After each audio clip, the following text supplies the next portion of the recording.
Have you ever actually tried to walk around with one of these things on and actually try to walk and talk and live your life? I can't even breathe. I think I'm gonna pass out. I don't know how much longer I can do this. I can't breathe.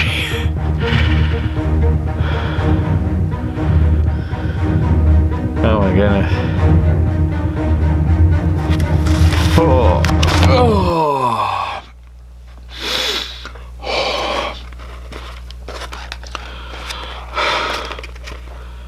Wow. Yeah. Well, thankful for the warning on this. Misuse may result in sickness or death. So for proper use, see supervisor or box or call 3M. 3M who makes these little masks. Whew.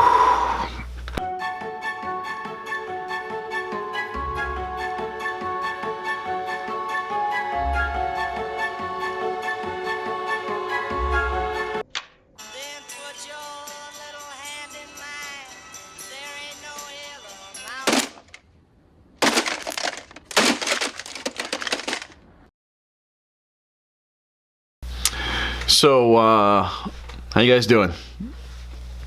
Surviving quarantine? Yeah. The first 3 weeks of quarantine have been weird, to say the least. There's an outbreak in the world. At this time, we're pushing, over 100,000 deaths worldwide for the coronavirus, and here in the States, we're looking at it's way over 100,000 cases, but we're looking at close to 6,000 deaths so far. The numbers just keep rising and the projections keep growing. We are here now having to shut down our economy and do social distancing and quarantining. And here in New Hampshire, we're going to be in quarantine until May 4th, and that could change given our numbers. I guess the question is how are we surviving? I have not been doing well with this change, and a lot of it's more personal stuff. What I want to do in our time today is to talk about how we are surviving, if we are surviving, or how we are surviving quarantine for the coronavirus, COVID-19 quarantine. Here's really 13 ways how we are surviving quarantine, and the first and easiest thing to do for everyone is to stay informed. Information is changing all the time on this whole entire pandemic. Every single day I've been watching the PBS NewsHour. PBS NewsHour is really the most concentrated form of news, and it's news because it's boring. Most of it's boring. It's not for entertainment. It's not for ratings, and it's just here's the information. Here's the people we're talking to. So that's been really helpful. Obviously, going to different sources online, Google News, the New York Times has a live post, so they're constantly updating stuff with numbers and updates. YouTube has been a great resource. Different news outlets. Vox is really, really helpful. Vice, among others. NPR as well. I haven't really listened to the radio too much, but have been reading NPR. That's really helpful, is just staying informed so we kind of know what's going on, what the protocols are. And I will say the secret weapon that we've had in this time of quarantine is that we have, don't tell anybody, don't tell on us, we have a safe family. Our neighbors, the Lees, are very good friends of ours, and they live next door, and we've kind of made ourselves kind of a pact. If we're going to go down, we'll go down together. So we're good friends. We love each other very much. They got 4 boys, and so we've been doing dinner nights, dinner and movies, cooking for each other, and just spending time together. It's not every night, but it's the options available to connect and spend time. That has been a secret weapon and very helpful for this time. We did not anticipate this pandemic or quarantine, and so we just happened to get a puppy on March 1st, essentially. So we've got little Chipwich, who is making our lives, he's changing our lives in many ways, but it's puppy, just like we had Snickers last year as a puppy about this time last year, and so comes with it its own routine, and really you're just trying to manage him from going poo or pee in the house and chewing everything up. But really that's it. So about boundaries, rules, the boundaries, the limitations, and giving him his time in his area or his crate, giving him bully sticks, and managing that, knowing all the signs of his poo and pee, and all that sort of stuff. So that's been helpful, because we get to snuggle with him every night. By the way, you can we started a Instagram account, so you can see the adventures of Snickers and Chipwich.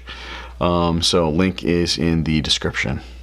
Also, it's obviously we're all bundled up into our property, our house, and our backyard. But to take walks, to take drives has been just exhilarating on the one hand, but frustrating on the other hand. Frustrating because everyone's walking down our street. So it's crazy. It's good to see people, but it's weird. It's just awkward. Like, hey, how you doing? And what kind of social distance do you keep, especially with people that you know? At least we can go outside, take our dogs for walks. And to go for drives. But I will say that just about every time we went for some sort of adventure, hey, let's go to Boston, or let's go to the beach, or let's go someplace where there's really nothing to do, where we're encountering, all sorts of different friction. There's no public bathrooms open, so you have to, ladies have to get a shiwi, or whatever it's called, and then there's all sorts of other different solutions and stuff like that. But it's something you got to be prepared for. Either go before you leave the house. Don't make your trip too long. But anyhow, doing walks and drives has been really helpful. We got a bidet. If you don't know what a bidet is, go ahead and Google that. B-I-D-E-T. It cleans your bum. So guess what? You don't need toilet paper. Well, you do need it, but just not as much. So we're saving a bunch of money and a bunch of heartache thinking about our supply of toilet paper. A little weird to get used to, but game changer, total game changer. We are watching new shows and new movies together. So The Mandalorian has been, awesome show. One season, but still great story. Great kind of, off-telling adventure for Star Wars, and really episodic, obviously. 30 minutes, funny, well written, well acted, well shot, and so great entertainment. We're watching The Tiger King on Netflix, and wow, just wow. It's a train wreck, and you can't look away, and we couldn't look away. By the way, I'll say that right now we're kind of entering peak memeing for Tiger King, and it's delightful and wonderful, and makes you thankful for the internet. I think the biggest thing that we're doing right now is how we're surviving is we're changing our expectations. Man, I've been in a funk, really, and part of being in this funk is not knowing what to do. As a pastor and photographer, we can't gather anymore. Wedding seasons are pretty much canceled, so right now it's kind of the worst time for photography or videography for others. And then as a pastor, obviously we can't gather, so we're trying to figure out what does church life look like right now. And for some reason I've been a slow adopter to certain things. The daily routine has changed. Kalila, my wife, is working from home, and so which is great to have her, but changes all the routines because I already work at home. So in having a new puppy, and now I have 2 dogs together, so we're a family, and we're learning those dynamics as they come. Another thing that's interesting about changing expectations is that it's very easy to compare ourselves to others because now everyone's online. People who've never been online before are now online, and everyone's connecting with each other. You see Zoom calls, and everyone's doing Facebook Live, so it's very easy to see like everyone's what they're doing, and you can easily feel discouraged because you feel like you're not doing enough. But I think part of that is not being too hard on yourself, not taking yourself so seriously, and so it's been helpful to kind of figure things out. I'm not good with big changes like this, so I'm a routine systems kind of person. So when it all gets blown up, my brain has to rewire itself. We are preparing financially. it's staggering to think that we are, like, all of a sudden we're heading towards something like a Great Depression. Financial crisis of 2008 and 2009 prepared us in some ways for what to expect, but here, I mean, the record numbers going on unemployment, over $2 trillion for a bailout package, and that's probably just the start. So who knows what this is going to lead. Just take it one day at a time. But doing the research, finding out the necessary things. One thing that's been helpful for at least knowing about for our church is that we're, as a nonprofit, we're included in the Small Business Administration's emergency loan stuff, which are forgiven loans, essentially like a grant with no taxes. And so that's really helpful to know that there's resources out there. Unemployment is going to be 100%. So for people going on unemployment, hopefully not for too long, but there are resources. So we're trying to prepare ourselves financially. We already budget, which is really, really helpful. But I think doing the due diligence of counting our pennies and making sure our expenses are down is really, really helpful. Canceling anything we need to cancel for subscriptions or whatever is kind of easy right now, but at the same time it's difficult with the new added internet realities we have. We always should be doing this, but we're texting and calling our family and friends and our church family to stay connected. Being connected is so important. For like a week and a half, I really had a hard time, just what do I do? What's the next steps?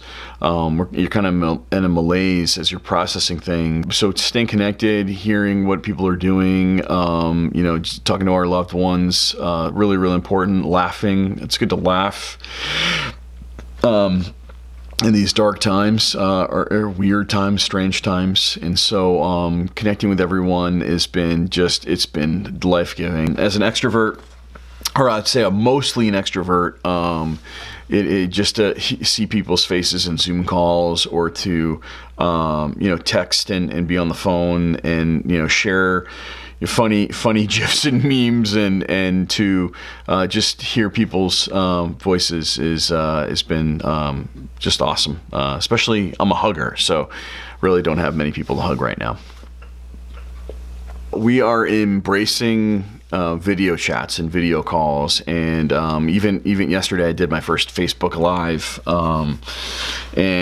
so first time ever. I always thought those things were lame, and now we're seeing how needful they are, how necessary they are. So even Khalil jumped on our first video Zoom call this week, and so doing those things, embracing those realities, I think is, again, really, really helpful to say there's technology out there. There are resources. I am thankful for these technologies, even though I've been kind of railing against them for some time in my own personal use. So, but thankful that God's given us this kind of technology. For me as a pastor, praying and searching the scriptures is exactly what we're doing and need to be doing. There are some times and days where I struggle, and in the midst of hearing just bad news all the time, man, the scriptures for me are the only source of true good news. It's where the gospel is. It's where Christ is. We're learning about the big picture of what's happening, and knowing that God's in control, knowing that He loves us, knowing that He's near to us, knowing that we're protected through His death and resurrection, not from being sick, but from the consequences of our sin, which is death. And so there's hope in this world. Psalm 37 has been helpful.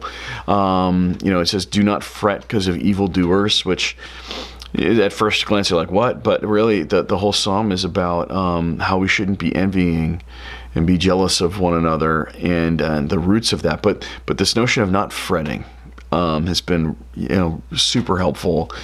Just be patient. I think that's what the season calls for, is patience, and just crying out to the Lord and asking Him for help, asking Him for these people who are suffering, who are going through this. You hear story after story of people losing loved ones, and in this time of quarantine where you literally have to watch on video as your loved one dies. It's just listening to a story today about that, and so it's heartbreaking. And there's a lot of people right now that are going through, in the workplace, the medical field, and the food industry, like they're going through some of the hardest times that could be imagined. And so so much stress, working around the clock, and so people need help and strength and God's grace and His presence. So we are definitely praying and searching the Scriptures as to how to navigate these strange and weird times. We are enjoying spending time together. We're kind of in this global Sabbath. When I was in Israel back in 2001, it's weird because in Israel they practice a Sabbath, and so Friday evening everything shuts down until Saturday evening, and so there's you can walk in through downtown Jerusalem and in the new city Jerusalem, and there's nothing going on. There's no one around. Even on the Day of Atonement out there, the whole country shuts down, and so you can play frisbee on the freeway, and that's kind of what we're feeling like here, where highways are empty, very few people on the roads, and so it can feel like that. So it's a time of Sabbath in many ways and rest that we all desperately need. So that's part of the tension of our time, but enjoying the time we have together and being with my favorite person in the world, my wife, and our two dogs is who could ask for anything more, really? Just as a last reflection, food for thought. Things that I'm talking about here, about how we're surviving, all these things we can do even when we're not in quarantine, which I think goes to show that we have it pretty good. We are pretty blessed in this land, in this life, and us as especially as 21st century Americans, we're the richest people in the history of the world. We're blessed, and so we don't have a whole lot to complain about. And so I think this is a time of reflection and taking inventory. And as C.J. Mahaney always reminds us, we're always doing better than we deserve. And so, anyhow, that's some of the ways how we are surviving quarantine during COVID-19.